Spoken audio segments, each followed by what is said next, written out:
तुम्हारे पास गेंद नहीं है? नहीं है, नहीं देगा। अब कहा जाएगा लड़का, अब कहा जाएगा।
दूंगा।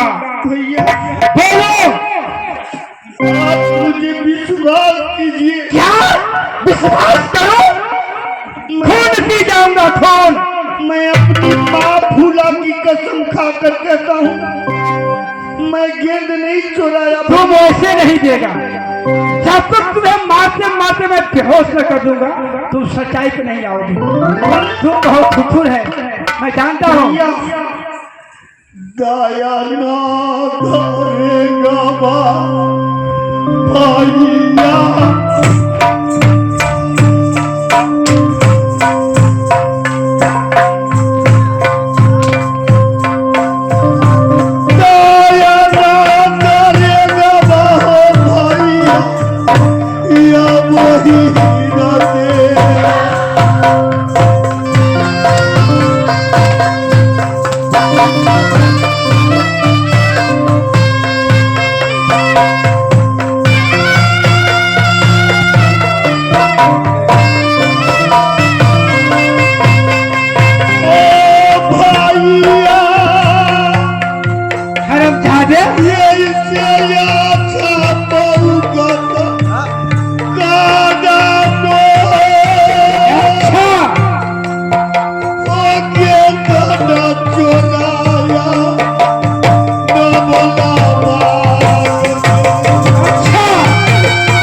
मुझे विश्वास कीजिए,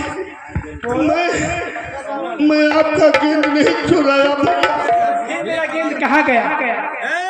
मुझे गेंद चाहिए, गेंद। मैं गेंद के सिवा मैं किसी को नहीं पहचानता हूँ। अगर आप नहीं मानते तो चलिए राज मोहब्बा, अच्छा, मैं अपनी माँ फूला से दूसरा गेंद खरीदवा दूंगा। क्या गेंद वह किसी हाट बाजार में मिलता है? वह गेंद मेरी माँ सोना लाई थी, वह सच का गेंद था। अगर वह गेंद नहीं मिला तो मैं तुम्हें कत्ल कर सकता हूँ राजमोहन। मुझे गेंद चाहिए, गेंद। इंद्रजीत, गेंद चाहिए। भैया बोलो। सच का गेंद मैं कहाँ से लाऊंगा? चाहे जहां से लाओ, अगर सच का गेंद वापस नहीं आया तो तुम्हें भी मैं रामघाट भेज दूंगा। भैया सोच लो। आप मुझे 2 घंटा की मोहलत दे दीजिए। क्या 2 घंटा? 2 घंटा की मोहलत दे दीजिए। क्या 2 घंटा की मोहलत? 2 घंटा में दुनिया से छान के गेंद मैं आपका हवाले कर दूंगा। क्या 2 घंटा की मोहलत दूं? जी भैया। अगर ठीक है, मैं तुम्हें 2 घंटा की मोहलत अगर दे भी सकूं, तुम भागेगा तो नहीं? तुम भागकर कहीं नहीं जाएगा? नहीं भैया, गेंद लेके मेरे पास आएगा ना? अगर मैं गेंद नहीं लाऊंगा अच्छा, तो आप मुझे फांसी दे दीजिएगा। ठीक है। हे मोहब्बा की समाज, मैं आप लोगों को इस समय का वही रख रहा हूँ। अगर 2 घंटा में अगर गेंद वापस नहीं आया इंद्रजीत, मैं तुम्हें जरूर फांसी दूंगा, जरूर फांसी दूंगा। और मैं जा रहा हूँ, कान खोल कर सुन ले, मुझे गेंद चाहिए, गेंद चाहिए,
हेलो हेलो में बोले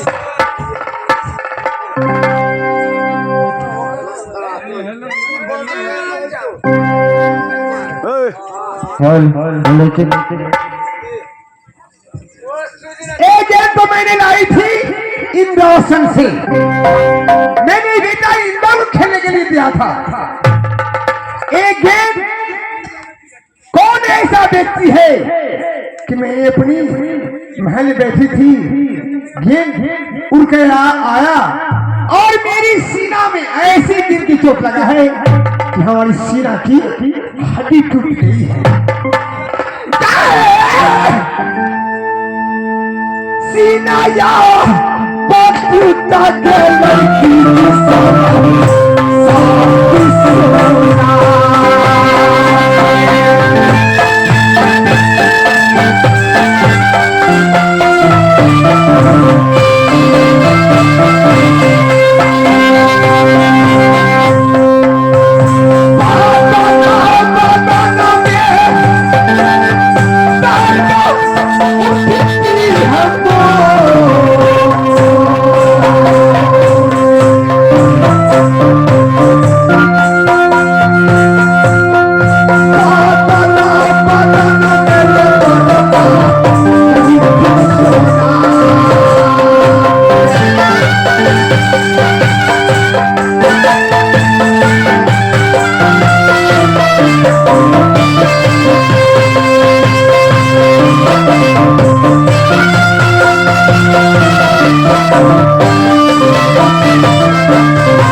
कौन ठीक है, मैं अपने महल में बैठती हूँ।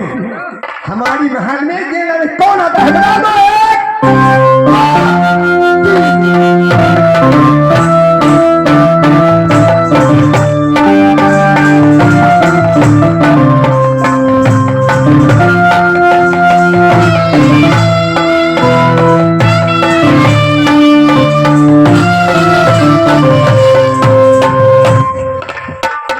दो मैंने गेंद को चारों तरफ पता लगाया, गेंद का पता कहीं नहीं लगता है। एक बूढ़ी माँ ने कही है बेटा नजीब, वो कोई साधारण गेंद नहीं था, वो सच का गेंद था। वो गेंद तुम्हारी चाची सोना ने लाई थी। गेंद कहीं नहीं मिलेगा, तू अपनी चाची की कोठरी में जाओ, तुम्हारा गेंद मिल जाएगा। लेकिन चाची की कोठरी में जाने से पहले मेरा कलेजा कांपता है।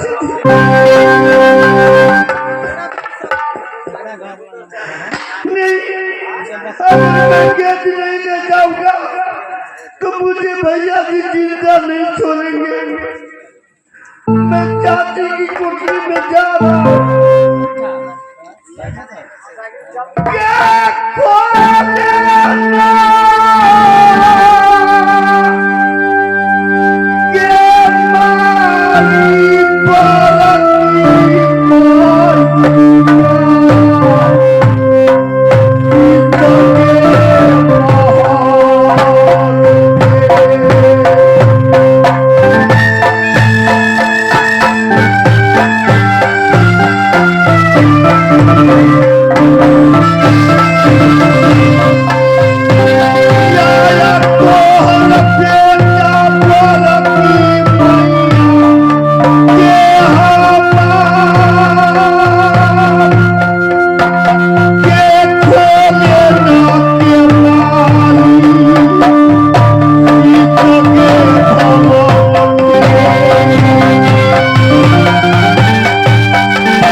अचानक की बात हमारी महल में आ रही है।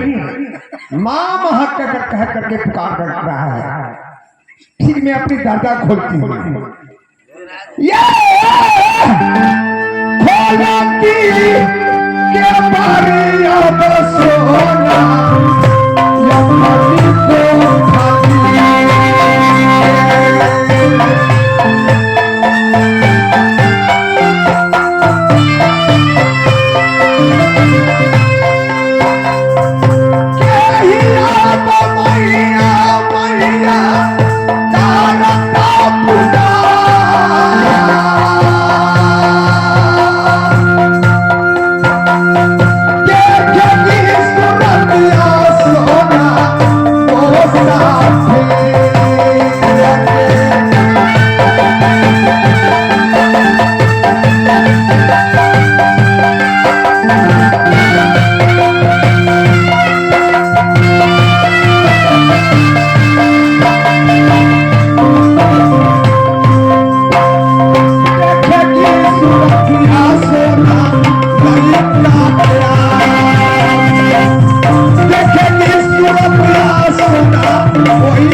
प्रणाम बड़ी माई।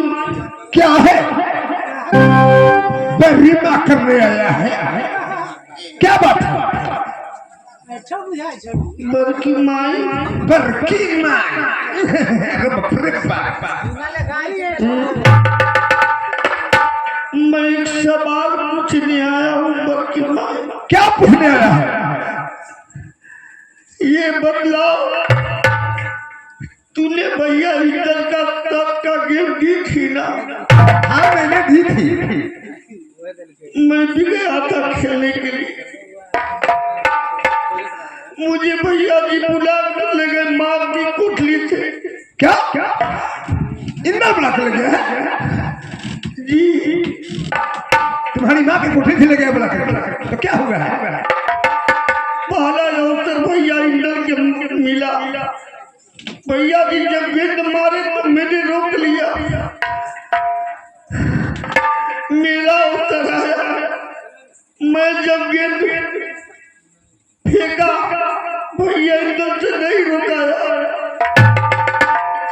गेंद हेरा गया।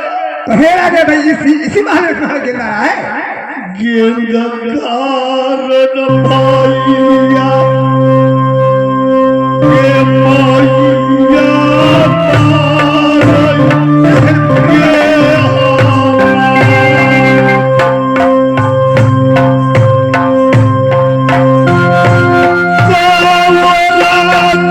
भैया के मैया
मुझे गेंद दे दो।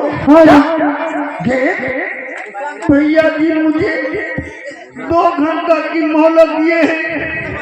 अगर तू मेरा गेंद नहीं लाएगा इसी स्कूल में मैं तुम्हें जिंदा फांसी लटका दूंगा। क्या जिंदा ने बोला है? तो मैं चोरी हूँ? नहीं बल्कि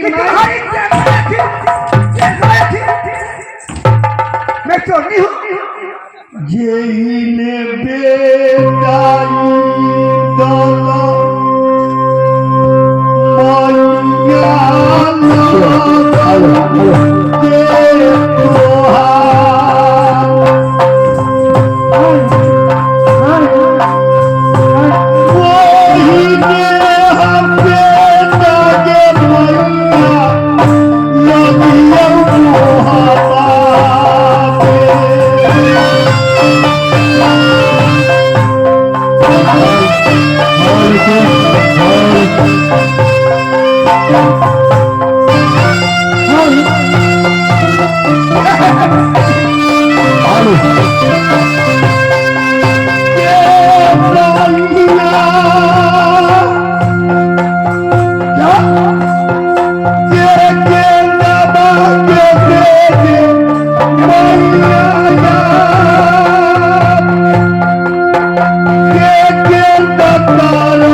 मैया दे मैंने महारानी दुर्गा को बोली हुई थी कि माँ तो इसको खप्पर में भून के खा लेना। जिस समय पैदा हुआ इसको माँ को मैंने इसको तुलाकर में भेज दी। माँ दुआ दे दी, ईद खावे फूला के सामने रखती। एक कहां से आ गया और तुझे मेरी खप्पर में भून के खा दूंगी। मेरी नाम है नाम, तू अभी जिंदा होगा। बड़की माई बाकी ना कहां से एक कहां से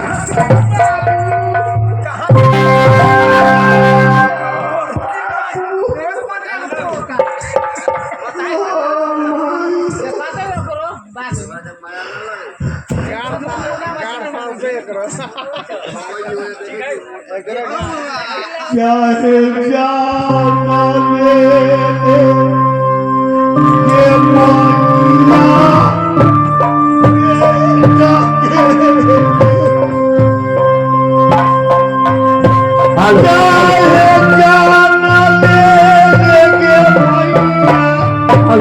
ये माया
करने के लिए मैं चोरी हूँ, मैं छिलरी हूँ।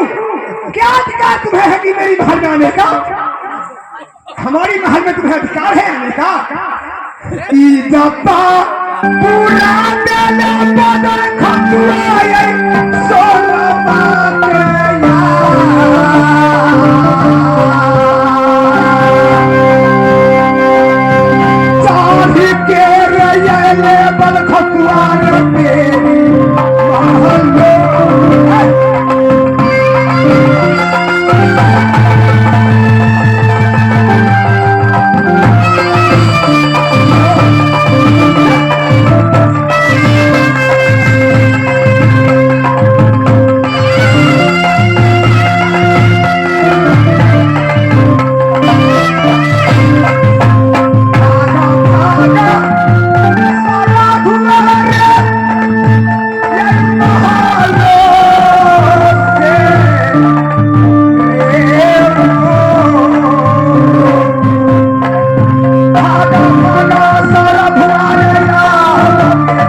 काफी है।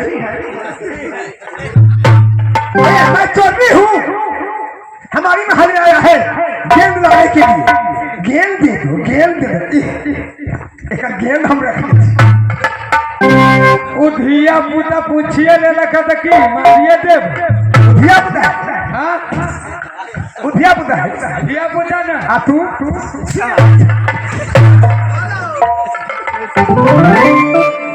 अमृत बाबा कहीं के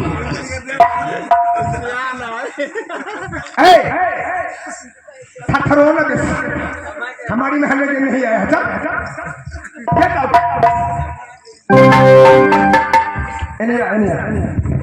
इधर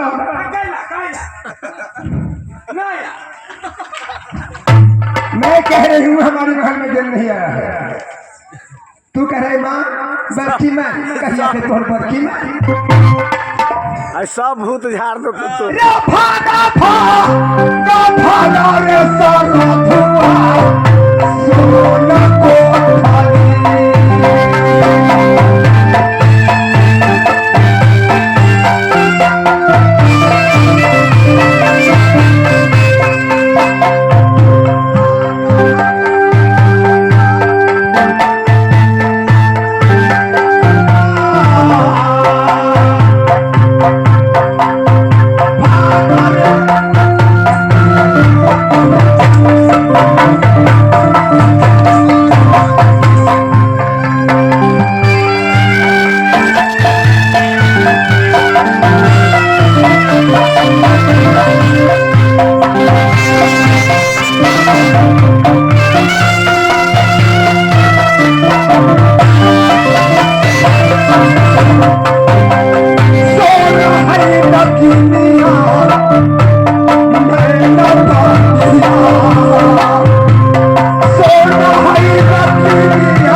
जय हुआ तेरा बाबा का स्कूल नहीं था कि गेंद दूर हमारी महल में आया है। तेरा बाबा का स्कूल था।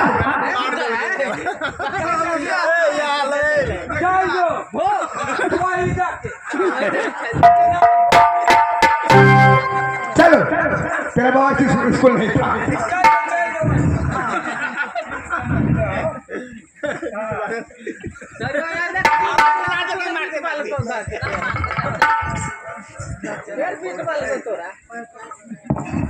खींचू ना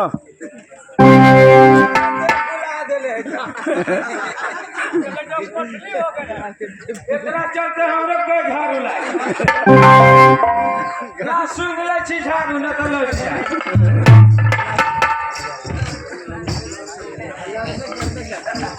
निर्लज के बेटा निर्लज है। को शरम ना होय छै।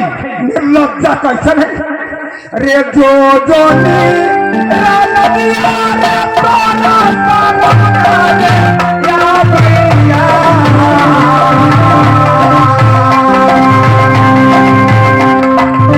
ये के हना ये को के रे चलवा ये मुदा तू होला ओही सब करो ओही सब करो।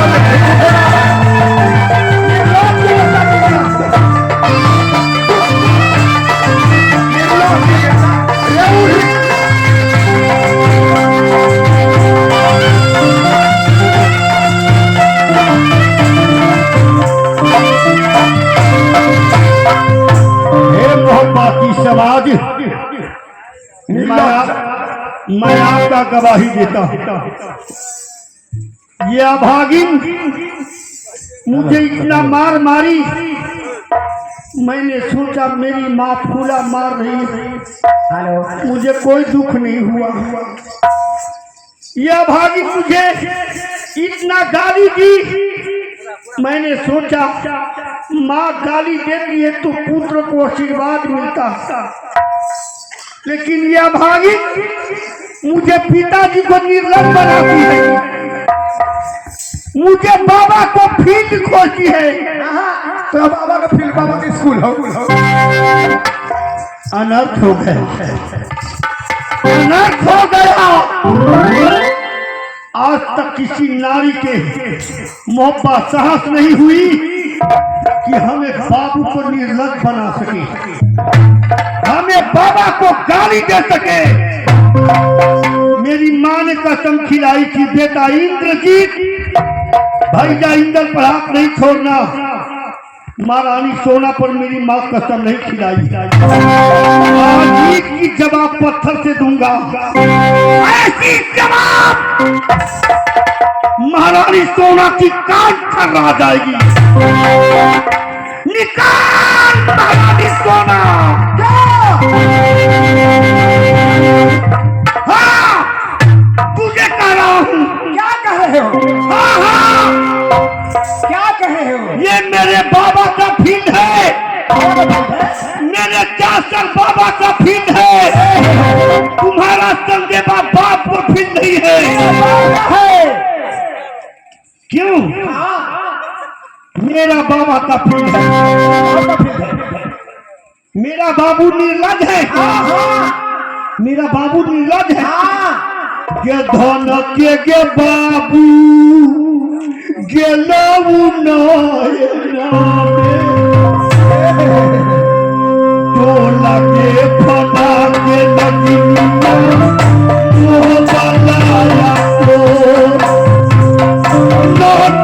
तो बुढ़िया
बन के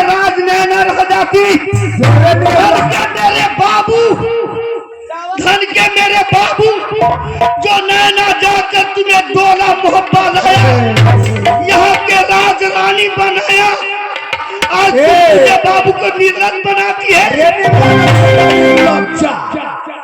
अरे सोना न रहती जिस दिन तुम्हारे पिताजी चढ़ गया देश में, मैंने शिव मंदिर पूजा कर रही थी। भैया शिवा चौथा देखे लिया, हमारे बाप की खबर भेजा हमारी महल में शिव मंदिर के पास।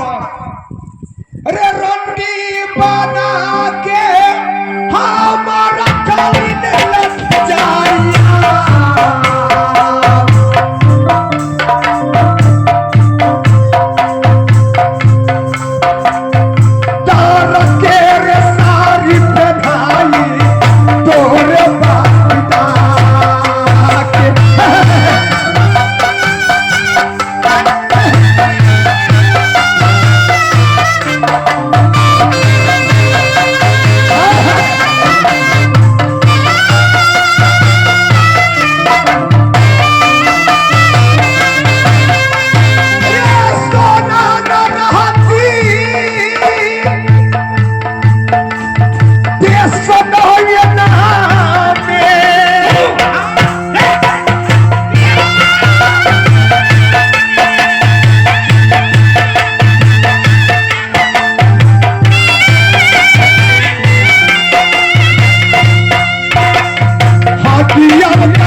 बाबू के ऊंचा झंडा रखती, तू मुझे बाबू के मान मर्यादा रखती, तू मुझे बाबू के मौत के लाज रखती।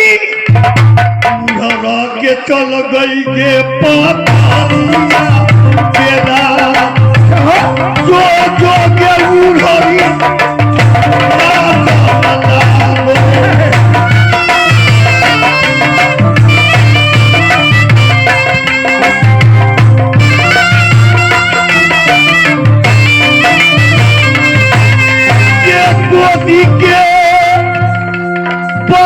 कबा भैया मोहबारो जे कोई के पुरहले के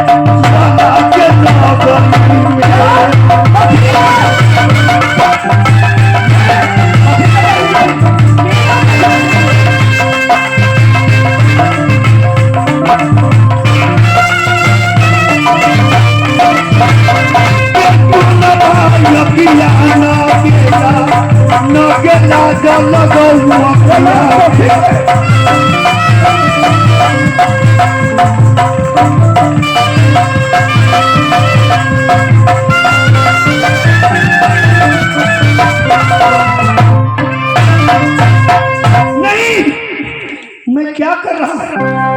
नहीं नहीं, दुनिया वाले सुनेंगे इंद्रजीत अपनी मां से लड़ता है, झगड़ता है, मेरे नाम पर गाली बोलेंगे, मेरे नाम पर थूकेंगे। मेरी माँ फूला बाप की माँ है, लेकिन चाची सोना मुझे धर्म की माँ लगेगी। हे धर्म की मैया, बात क्या है? जब बालक कंचित करही, हे माता बोलो, जब बालक कथित माता हे कंचित करही, तब माता पिता गुरु गोद में धरही। क्रोध में न जाने मुझसे क्या निकल गया।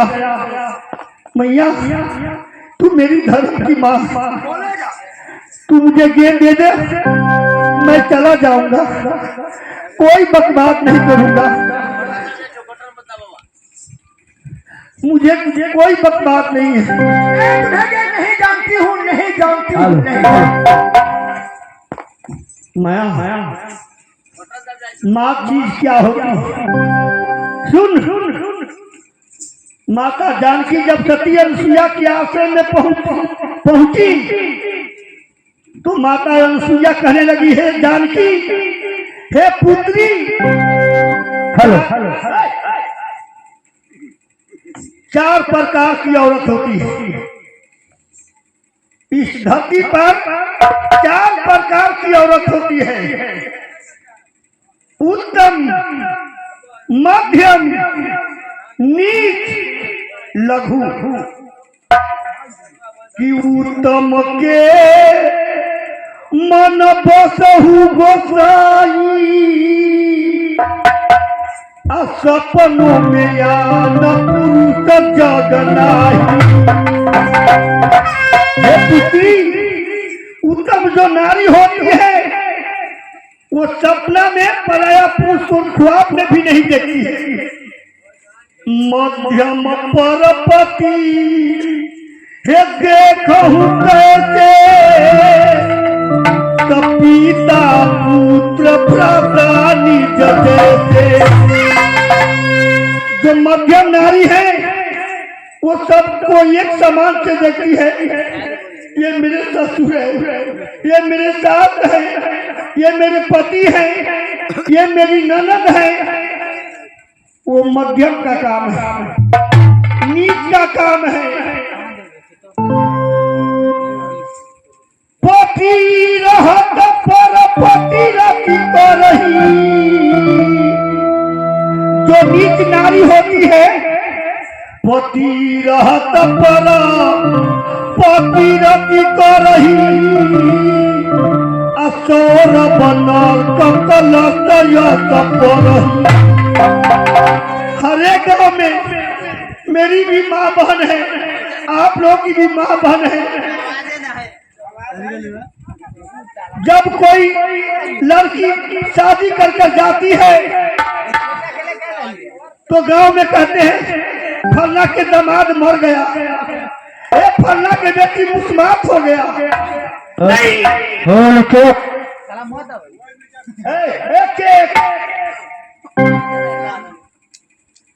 नहीं, जो औरत, अरे तू कभी सुना है ये बात? घुसेगा दिमाग में ये बात, हर एक जगह मिलेगा सुनने के लिए। नहीं, तू एक बार पति के ठुकराएगा, पति तुम्हें 7 जन्म तक ठुकराएगा। सती नारी के पति न है दूजा, असुत उठ करे पति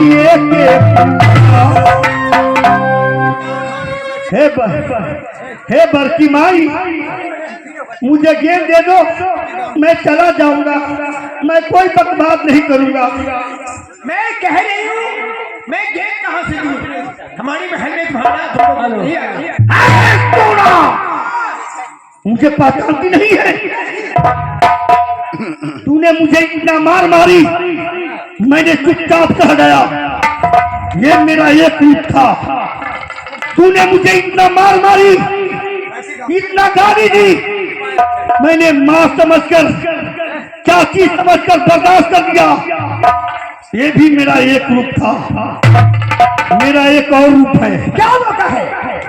मैं वो शंकर के तीसरी आंख हूँ, खुल जाए तो प्रलय मचा दूंगा। कोई बात नहीं है। हाथ जोड़ता हूँ, गेंद दे दो, मैं चला जाऊंगा। नहीं है गेंद, नहीं है गेंद, नहीं।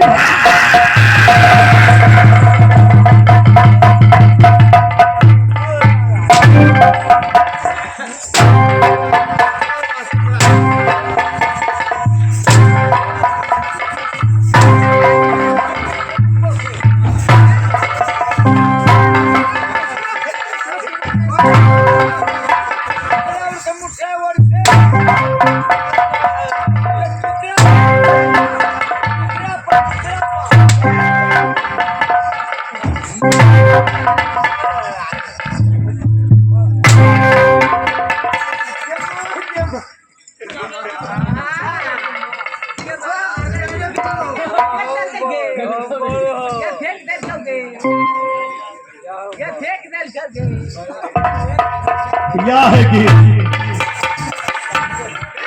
हे अभागी, एक गेंद के लिए तू माँ और बेटा का रिश्ता तोड़ती है। जा गया भागी, और रिश्ता तो जन्म लेने की बाद में बनता, लेकिन तू माँ और बेटा का रिश्ता माँ की कोख से शुरू होता। तू माँ नहीं, तू दाई है, तू माँ नहीं। जमाई जमाई, तू माँ की नाम पर कलंक है। जा जागे चोरनी अखिया ना गेला बउला, गेंदवा चोरा के गे चोरनी रखले जरा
जाओगे मेरी कब्जा से कहा। जब तक मैं तुम्हें कोई करेगी खप्पर में भूत के नहीं खा लिया, नहीं खाऊंगी तब तक मुझे दिल की तमन्ना नहीं मिटेगी, नहीं मिटेगी, नहीं मिटेगी। मेरी नाम है सोना। तू जाओगे कहां? ठीक है, मैं बादी को बुलाती हूँ। बहुत तुम्हें मार मारा बादी। ये दौरा दौरा दौरा ले लौरी निया नैन कर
मेरी बादी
खुश रहो बादी, तेरी उम्र लाख जैसे नीर बहे गंगा की ओइसे बहे तुहार बादी।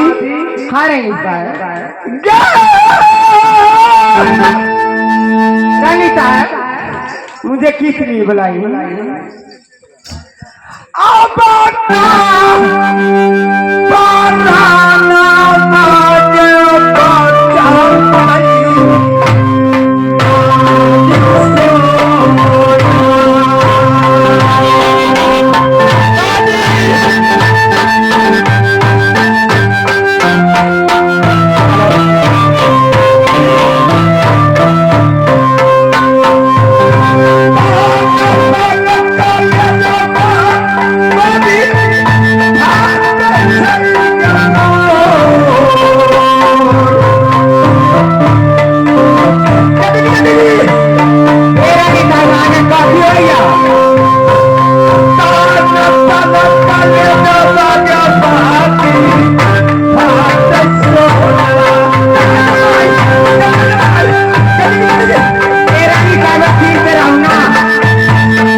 जल्दी जाओ हमारे देवर जी के पास, हमारे देवर जी को तू बुला कर ला दो। मैं पाती नहीं देती हूँ। ठीक है रहेंगे साहब। बादी थोड़ा सा कागज लाओ, मैं पानी देती हूँ। ऐसी रखना रखूंगी कि सारा जंगलिया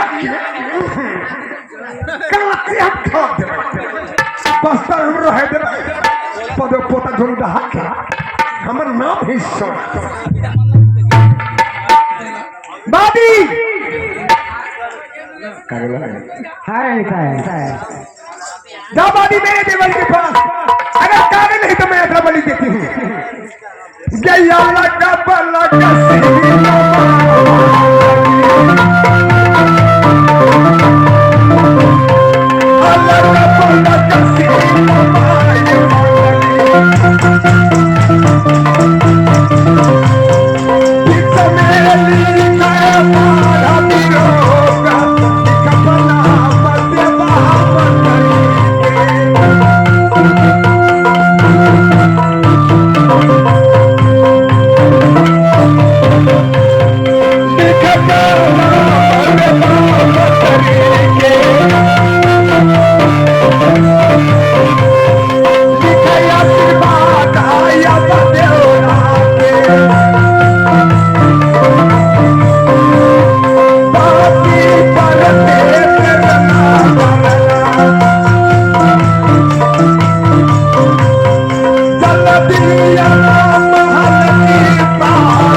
देवर जी के पास चले जाओ।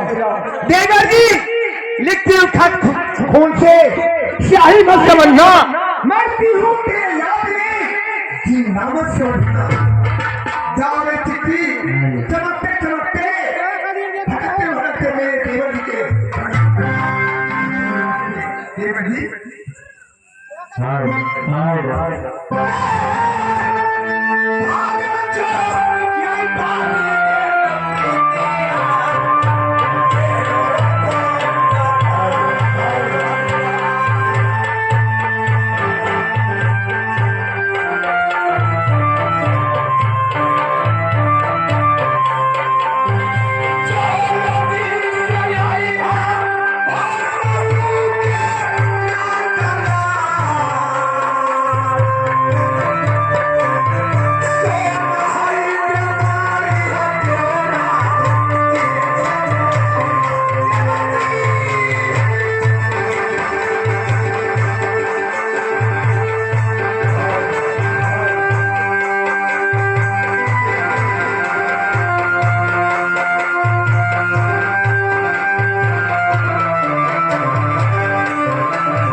हेलो हेलो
मैं दो के नाम